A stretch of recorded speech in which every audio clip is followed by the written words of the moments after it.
Shalom Bapak Ibu Saudara-saudaraku yang dikasihi Yesus Kristus. Selamat pagi, selamat bertemu kembali dalam sapaan firman Tuhan buat kita hari ini. Hari ini kita masih mendengarkan firman Tuhan yang menuntun kita kepada hidup itu sendiri. Makanya saudara-saudara, buka hatimu supaya kita benar-benar memiliki hidup yang sesungguhnya. Kalau firman Tuhan boleh menguasai hati dan pikiran kita, maka hidup kita benar-benar hidup. Tuhan Yesus memberkati. Bapak Ibu Saudara-saudara, firman Tuhan yang menjadi renungan buat kita hari ini, itu yang terambil dari Amos pasal yang kelima ayat yang ke-6. Tetapi sebelumnya marilah terlebih dulu kita berdoa. Kasih karunia dan damai sejahtera dari Allah Bapa dan dari anaknya Tuhan Yesus Kristus, itulah yang menyertai hati dan pikiranmu sekalian. Amin. Bapak Ibu Saudara-saudaraku, sekali lagi firman Tuhan Amos 5 ayat 6 dikatakan demikian. Carilah Tuhan, maka kamu akan hidup, supaya jangan ia memasuki keturunan Yusuf bagaikan api yang memakannya habis, dengan tidak ada yang memadamkan bagi Betel. Demikianlah firman Tuhan. Bapak Ibu Saudara-saudaraku yang dikasihi Yesus Kristus, firman Tuhan ini adalah teguran dan peringatan sebenarnya kepada bangsa Israel, umat pilihan Tuhan itu, supaya mereka sungguh-sungguh dan benar-benar mencari Tuhan dalam hidupnya, mengutamakan Tuhan dalam hidupnya, supaya Tuhan berkenan dan mereka boleh hidup dan mereka dilepaskan daripada hukuman-hukuman. Kenapa sampai mereka diperingatkan? Karena mereka terlalu jahat.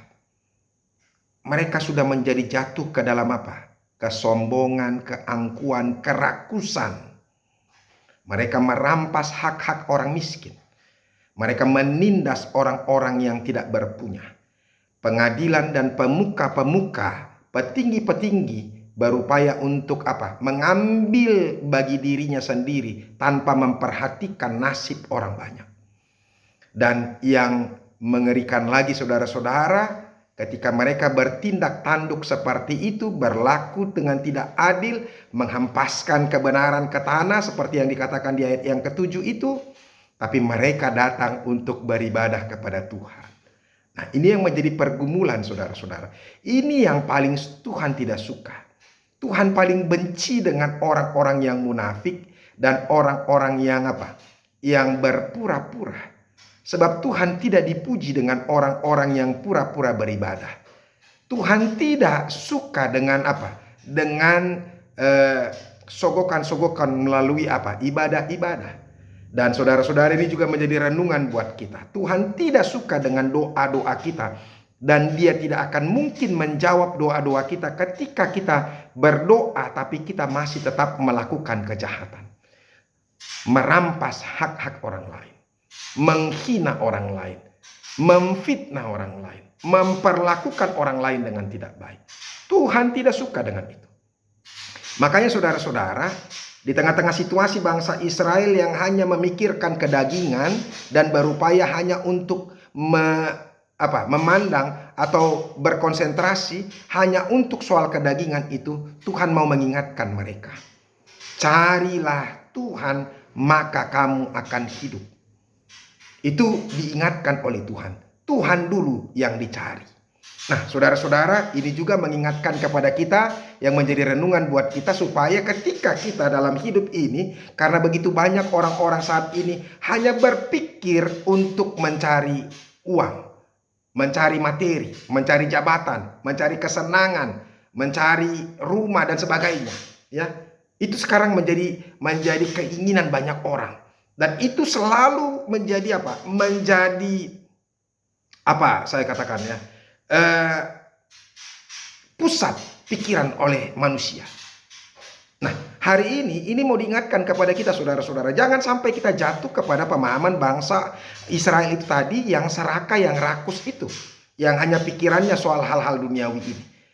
Kita mau diingatkan melalui firman Tuhan ini, cari Tuhan dulu. Ketika kita mencari Tuhan, percaya kepada Tuhan, mendengarkan firman Tuhan, dan mau melakukan apa yang Tuhan perintahkan, taat dengan apa yang Tuhan suruh, maka ingatlah Tuhan akan memberikan segala-galanya kepada kita. Memberikan hidup itu sendiri kepada kita. Bukankah hidup lebih penting? Bagi orang-orang yang menerima Kristus dan percaya kepada Kristus, dia sudah menerima hidup yang sesungguhnya, yaitu sorga. Dan sorga itu lebih penting daripada harta benda duniawi ini. Karena umur kita terbatas sekali, hanya sementara saja.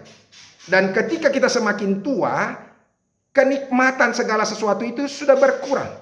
Sama seperti orang tua yang sudah tua, dia tidak begitu lagi menikmati makanan. Bahkan justru makanan itu sudah terasa tidak enak lagi baginya. Artinya, kalau kita memusatkan pikiran kita hanya untuk hal-hal yang seperti itu, maka sia-sialah. Tapi bagi orang yang memusatkan pikirannya hanya kepada Tuhan, maka dia akan mendapatkan segala-galanya. Dan itu juga yang dikatakan oleh Tuhan Yesus, saudara-saudara, dalam Matius 6 ayat yang ke-33 itu. Ya, tetapi carilah dahulu kerajaan Allah dan kebenarannya, maka semuanya itu akan ditambahkannya kepadamu. Itu. Jadi makanya saudara-saudara, cari dulu Tuhan, percaya dulu kepada Tuhan, beribadah dulu kepada Tuhan. Walaupun sebenarnya kadang-kadang kita pikir bagaimanakah mencari Tuhan? Bukan kita yang mencari Tuhan, tapi Tuhan yang mencari kita. Kita cuma hanya membuka hati. Tuhan selalu mengetuk pintu hati kita. Wahyu 3 ayat 20 itu, aku berdiri di depan pintu dan mengetuk. Ketika pintu dibukakan, maka aku akan masuk dan aku akan makan minum bersama dengan dia. Bapak ibu saudara-saudara, sebenarnya Tuhan yang mencari kita. Tapi mari kita hidup di dalam Tuhan dan berkenan dalam apa yang Tuhan mau. Ya, lakukanlah yang benar. Jangan memikirkan diri sendiri. Ketika kita hanya memikirkan diri sendiri, maka berkat itu semakin hilang dari kita. Tapi ketika kita memikirkan orang lain, maka berkat itu semakin bertambah. Orang yang rakus, ingatlah, akan diambil semuanya daripadanya. Tapi orang yang bermurah hati dan memikirkan banyak orang, maka berkat akan ditambahkan kepadanya. Camkan ini baik-baik, supaya hidup kita benar-benar berfokus dan berpusat hanya di dalam Tuhan. Supaya kita benar-benar merasakan hidup yang indah, hidup yang sebenarnya. Saudara-saudara, saya mau katakan, mungkin hidup yang kita hidupi ini bukanlah hidup yang sebenarnya. Karena apa? Karena hidup kita hanya berpusat pada keinginan daging kita. Oleh karena itu Bapak Ibu Saudara-saudara, melalui firman Tuhan ini beruntunglah kita boleh diingatkan, supaya kita memang berpusat hanya kepada Tuhan saja. Semoga firman Tuhan ini bermanfaat mengingatkan kita. Ketika kita berpusat kepada Tuhan, maka Tuhan akan menyegarkan jiwa kita, menyukakan hati kita, memberikan damai sejahtera kepada kita. Sehingga apapun yang menjadi beban buat kita hilang semuanya. Mungkin engkau memiliki penyakitmu itu tidak akan terasa ketika kita hidup bersama dengan Tuhan. Mungkin engkau memiliki beban yang banyak, bebanmu itu juga akan terasa ringan ketika kita hidup bersama dengan Tuhan. Oleh karena itu, mari cari Tuhan dulu, maka Tuhan akan memberikan segala-galanya kepadamu. Tuhan Yesus memberkati kita. Amin. Terima kasih Tuhan untuk firman-Mu yang kami bersyukur, kami diingatkan supaya kami benar-benar sungguh-sungguh mencari Tuhan. Kadang-kadang karena keinginan daging kami sehingga kami lupa, sehingga pusat segala-galanya kami pertaruhkan hanya untuk memuaskan keinginan daging kami. Padahal itu justru membawa kami kepada kebinasaan. Ajar kami Tuhan mencari Tuhan dalam hidup kami supaya kami boleh hidup dengan hidup yang sesungguhnya. Terima kasih Yesus. Amin. Bapak Ibu Saudara-saudara, kita dengarkan firman Tuhan. Marilah hidup dalam Tuhan. Carilah Tuhan, maka engkau akan diberkati. Engkau akan hidup. Tuhan Yesus memberkati. Sampai ketemu besok. Salam.